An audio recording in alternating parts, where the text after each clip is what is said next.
Hello दोस्तों, आप सभी का हमारे चैनल पर स्वागत है। आज की इस वीडियो में हम आप सभी से भारतीय इतिहास यानी इंडियन हिस्ट्री से संबंधित कुछ महत्वपूर्ण प्रश्न एवं उत्तर के बारे में चर्चा करेंगे, जो कि सभी प्रतियोगी परीक्षाओं के लिए अत्यंत महत्वपूर्ण है। तो आप हमारे वीडियो में अंत तक अवश्य बने रहें तथा यदि आप हमारे चैनल पर नए हैं तो आप हमारे चैनल को सब्सक्राइब करें, जिससे लेटेस्ट अपडेट आप तक पहुँच सके। तो बात करते हैं इसमें पहले प्रश्न की। तो पहला प्रश्न आप देख सकते हैं, बीजापुर का गोल गुंबज किसका मकबरा है? तो इसमें 4 ऑप्शन दिए गए हैं। Option A Yusuf Adil Shah, option B Quli Qutb Shah, option C है मोहम्मद आदिल शाह तथा ऑप्शन डी है इस्माइल आदिल शाह।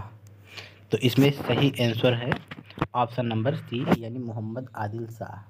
तो नीचे देखिए एक्सप्लेनेशन भी दी गई है इसकी कि गोल गुंबज बीजापुर के सुल्तान मोहम्मद आदिल शाह का मकबरा है तथा यह बीजापुर कर्नाटक में स्थित है। इसे आप ध्यान रखिएगा। बात करते हैं अगले प्रश्न की। तो प्रश्न नंबर 2 दिया गया है, संत कबीर दास किसके समकालीन थे? तो इसका सही उत्तर हो जाएगा ऑप्शन नंबर डी यानी सिकंदर लोदी के। तो सिकंदर लोदी के समकालीन संत कबीर दास जी थे और संत कबीर दास जी सिकंदर लोदी के समकालीन थे तथा संत कबीर दास जी के गुरु जी का नाम रामानंद था, आप देख सकते हैं। उसके बाद प्रश्न नंबर 3 दिया गया है, हर्षवर्धन एवं पुलकेशन द्वितीय के मध्य हुए संघर्ष की जानकारी कहाँ से मिलती है? तो इसमें 4 ऑप्शन दिए गए हैं। 4 में नंबर ए है ऐहोल अभिलेख, नंबर 2 है प्रयाग प्रशस्ति, नंबर 3 है हंथी गुम्फा अभिलेख तथा नंबर 4 है ह्वेनसांग के वर्णन से। तो इसका सही ऑप्शन है ऐहोल अभिलेख से, यानी कि हर्षवर्धन एवं पुलकेशन द्वितीय सेकेंड के बीच नर्मदा नदी के तट पर युद्ध हुआ था, जिसमें हर्षवर्धन की पराजय हुई थी। इस युद्ध की जानकारी ऐहोल अभिलेख से मिलती है। ऐहोल अभिलेख का संबंध पुलकेशन द्वितीय से है। इस अभिलेख को रविकृत ने लिखा था। हर्षवर्धन पुष्यभूमि वंश का शासक था, जो कि पुलकेशन द्वितीय चालुक्य वंश वातापी का शासक था। तो आप इसे याद रखेंगे। प्रश्न नंबर 4 है, भारत में ईस्ट इंडिया कंपनी का पहला गवर्नर जनरल कौन था? तो इसमें 4 ऑप्शन दिए गए हैं। ऑप्शन ए है रॉबर्ट क्लाइव, ऑप्शन बी है वारेन हेस्टिंग्स, ऑप्शन सी है लॉर्ड विलियम बेंटिंग तथा ऑप्शन डी है सर जॉन सॉर। तो इसका सही आंसर हो जाएगा सर वारेन हेस्टिंग्स। ठीक है। उसके बाद प्रश्न नंबर 5 दिया गया है, मयूर सिंहासन का निर्माण किसने करवाया? तो इसका सही जवाब है ऑप्शन नंबर डी शाहजहां। ये चारों मुगल सम्राट हैं, अकबर, बाबर, जहांगीर, शाहजहां, जिसमें जो मयूर सिंहासन है उसका निर्माण शाहजहां ने करवाया था। देखिए नीचे एक्सप्लेनेशन दिया गया है, मयूर सिंहासन तख्ते ताऊस का निर्माण मयूर सिंहासन को तख्ते ताऊस भी बोलते थे। इसका निर्माण मुगल बादशाह शाहजहां ने करवाया था। मयूर सिंहासन पर बैठने वाला अंतिम मुगल शासक मोहम्मद शाह रंगीला था। मोहम्मद शाह के शासनकाल में ही ईरान फारस के सम्राट नादिर शाह ने 1739 में दिल्ली पर आक्रमण किया और यहाँ से शाहजहां का बनवाया हुआ मयूर सिंहासन और कोहिनूर हीरा लेकर वापस ईरान चला गया था। तो आप ये भी देख सकते हैं, ये भी याद कर सकते हैं कि वह कौन सा शासक था जिसने शाहजहां द्वारा बनवाया गया मयूर सिंहासन और कोहिनूर हीरा ईरान लेकर चला गया था। वो आप यहाँ पर देख सकते हैं, वो नादिर शाह था। बात करते हैं प्रश्न नंबर 6 की। तो प्रश्न नंबर 6 दिया गया है, मोहनजोदड़ो का स्थानीय नाम क्या था? तो ये इसका ऑप्शन सही है ऑप्शन नंबर सी मृतकों का टीला। ये शायद आप लोग जानते भी होंगे। तो इसका नीचे एक्सप्लेनेशन दिया गया है कि मोहनजोदड़ो का स्थानीय नाम या सिंधी भाषा में इसका अर्थ है मृतकों का टीला, यानी mound of dead. Mohenjodaro Sindhu घाटी सभ्यता का सबसे बड़ा स्थल था। इसकी खोज 1922 में राखलदास बनर्जी जी ने की थी। उसके बाद नीचे दिया गया है, मोहनजोदड़ो सिंधु नदी के किनारे स्थित था। वर्तमान में यह स्थल पाकिस्तान के सिंध प्रांत के लरकाना जिला में स्थित है। तो इसे आप याद रखिएगा, पाकिस्तान के सिंध प्रांत के लरकाना जिले में मृतकों का टीला यानी मोहनजोदड़ो का स्थान स्थित है। उसके बाद बात करते हैं प्रश्न नंबर 7 की। प्रश्न नंबर 7 दिया गया है, वितस्ता किस नदी का प्राचीन नाम है। तो वितस्ता में किस नदी का प्राचीन नाम यह पूछा गया है। तो इसके लिए 4 ऑप्शन दिए गए हैं। नंबर ए है Jhelum, number 2 Chenab, number 2 Jhelum, number A है सतलज, नंबर 2 झेलम, नंबर 3 रावी और नंबर 4 चिनाब। तो इसका सही विकल्प हो जाएगा ऑप्शन नंबर बी, झेलम नदी। तो झेलम नदी इसका सही उत्तर हो जाएगा। इसका नीचे एक्सप्लेनेशन दिया गया है कि वितस्ता झेलम नदी का प्राचीन नाम है, सतलज का प्राचीन नाम सतुद्री है, रावी का प्राचीन नाम पुरुषड़ी तथा चिनाब का प्राचीन नाम आस्किनी है। आप इसे याद रख सकते हैं। उसके बाद अगला प्रश्न है प्रश्न नंबर 8, सारे जहां से अच्छा हिंदुस्तान हमारा, इसके रचनाकार कौन है। तो इसमें 4 ऑप्शन दिए गए हैं, जिसमें सही ऑप्शन है उदाहरण ऑप्शन नंबर डी यानी इनकलाब। उसके बाद प्रश्न नंबर 9 की ओर बढ़ते हैं। प्रश्न नंबर 9 दिया गया है, किसे लोकप्रिय नाम लाल कुर्ती के नाम से जाना जाता है। लाल कुर्ती किस के नाम से जाना जाता है। तो इसमें 4 ऑप्शन दिए गए हैं। ऑप्शन ए है कांग्रेस समाजवादियों को, ऑप्शन बी है रानी गौडनल्यू द्वारा नीति के लोगों को, नंबर सी है खुदाई खिदमतकारों को तथा नंबर डी है आज़ाद हिंद फौज के सदस्यों को। तो इसमें ऑप्शन सी सही है, खुदाई खिदमतकारों को लाल कुर्ती दल के नाम से भी जाना जाता है। अभी नीचे इसकी व्याख्या दी गई है। खुदाई खिदमतकार 1929 में भारत में पश्चिमोत्तर सीमांत प्रांत में खान अब्दुल गफ्फार खान द्वारा भारतीय राष्ट्रीय कांग्रेस के समर्थन में चला गया एक आंदोलन था। इसके समर्थकों को ही लाल कुर्ती के नाम से जाना जाता है। तो आप ये भी ध्यान दे सकते हैं कि लाल कुर्ती दल जो आंदोलन चलाया गया था उसके जो उस समय जो उस आंदोलन का नेतृत्व कर रहे थे वो खान अब्दुल गफ्फार खान थे। इनके समर्थकों को ही उन्हें अपने कमीजों में लाल रंग के कारण लाल कुर्ता का नाम लोकप्रिय था। प्रश्न नंबर 10 दिया गया है, धर्मत का युद्ध निम्न में से किनके बीच लड़ा गया।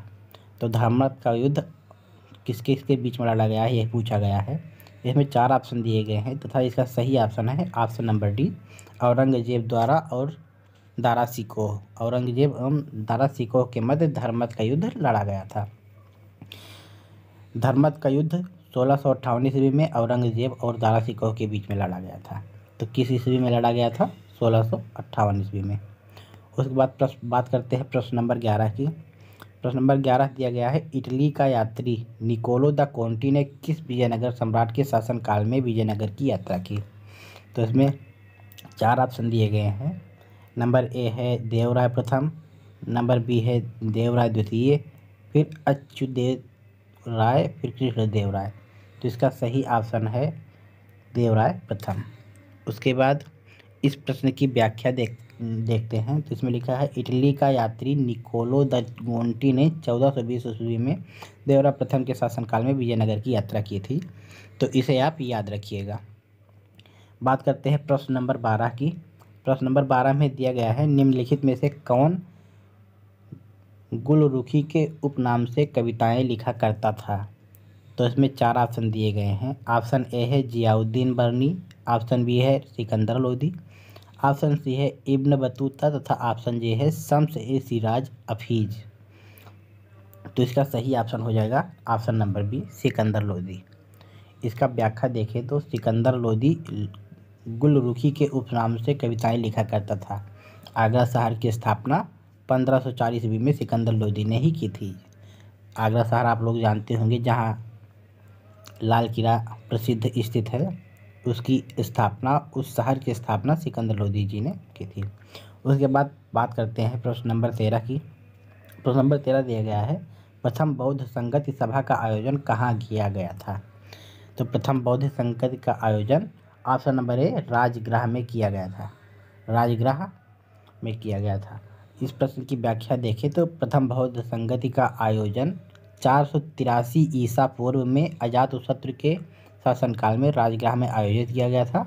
इसकी अध्यक्षता महाकश्यप ने की थी। तो आप ये भी याद रख सकते हैं।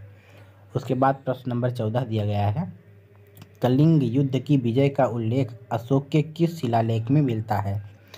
तो इसमें 4 ऑप्शन दिए गए हैं। ऑप्शन ए है पहला शिलालेख, ऑप्शन 2 है दूसरा शिलालेख, ऑप्शन 3 है 11वां शिलालेख तथा ऑप्शन 4 है 13वां शिलालेख। इसमें सही ऑप्शन है 13वां शिलालेख। इसका इसकी व्याख्या देखें तो अशोक ने अपने अभिषेक में 8वें वर्ष बाद लगभग 261 ईसा पूर्व में कलिंग पर आक्रमण किया और कलिंग की राजधानी तोसली पर अधिकार कर लिया।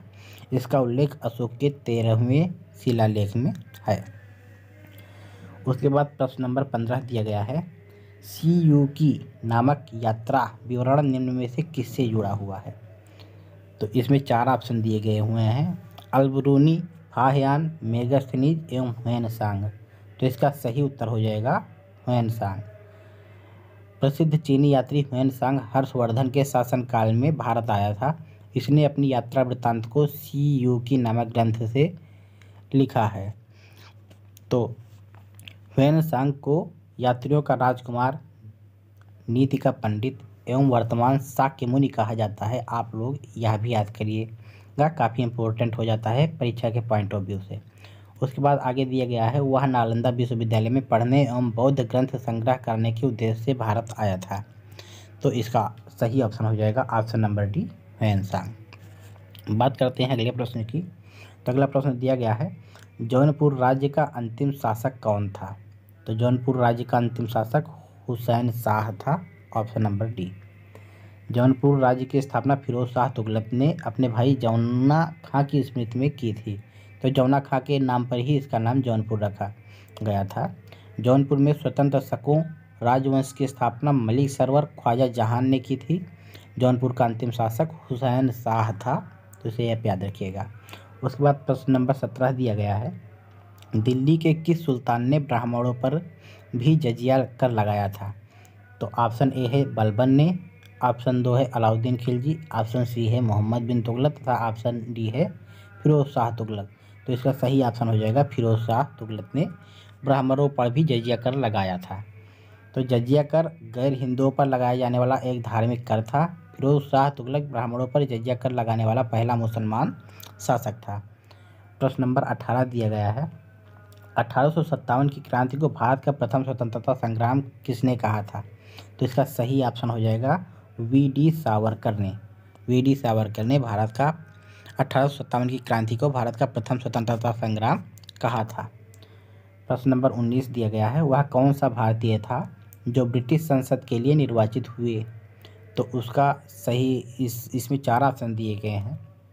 ऑप्शन ए है S.N. बनर्जी, ऑप्शन बी है दादा भाई नौरोजी, ऑप्शन सी है फिरोज शाह मेहता तथा ऑप्शन डी है गोपाल कृष्ण गोखले। तो इसका सही उत्तर हो जाएगा दादा भाई नौरोजी, ऑप्शन बी।